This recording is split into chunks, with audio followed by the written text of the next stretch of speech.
ఓం శాంతి. చక్రాన్ని బాగా చూడండి. ఇది సృష్టి చక్రం అంటారు. ఈ చక్రాన్ని బాగా పరిశీలించండి. ఈ చక్రంలో ఇందులో 8 ఉంటాయి అన్నమాట. వీటిని ఏంటంటే అష్టాత్మాల అంటారు. ఏంటంటే అష్టాత్మాలు అంటే మొత్తం టోటల్ సృష్టి చక్రం అంతా ఈ 8 పూసల మీద. అంటే వాడు ఉన్నాడు కదా, అతను చేతిలో తిరుగుతుంది అన్నమాట చక్రం అంతా అనమాట. ఈ చక్రం యొక్క మొత్తం అంతా తిరిగేది ఆయన చేతి. అంటే ఆయన ఆర్డర్ కృష్ణుని ఏమంటారంటే అష్టంలో వచ్చాడు అంటారు. అంటే అష్టంలో పుట్టాడు కంసమామ అంటారు. అంటే అష్టంలో వచ్చినవాడే కంసును సంహరిస్తారు అంటారు. సో అదే విధంగా ఏంటంటే ఇక్కడ తన రోలుకి బంధింపబడిపోయాడు. అంటే రోలు చుట్టేశారు.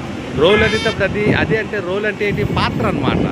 ఆ పాత్రలో బంధింపైపోయాడు అన్నమాట.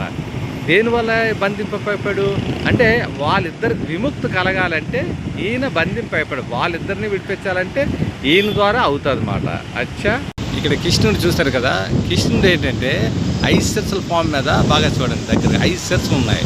ఈ 5 శిరస్సుల పాము మీద తన తలను అంటే బుద్ధుడికి పాదం వేశాడు అనమాట. అందుకే మనం దేవతలకు వెళ్ళి పాదాలను మొక్కుకుంటాం. అంటే దివ్య బుద్ధి అనమాట. అయితే ఏం చేస్తాను, ప్రతిదానికి దాని తోకలో విషం ఉంటుంది కదా మొత్తం.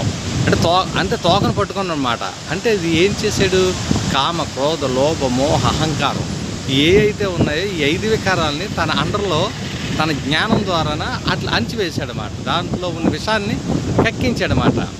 అది విషయం అన్నమాట. కృష్ణుడు ప్రేమలోకి వెళ్తున్నాం. ప్రేమ విషయం తెలుసుకొని బృందావనంలోకి వెళ్తున్నట్టు అన్నమాట. బృందావనంలోకి దగ్గరగా వెళ్తున్నాం. బాగా చూస్తున్నారు కదా, ఇదిగో కృష్ణుడు తాలూకా అంటే రాధాకృష్ణుడు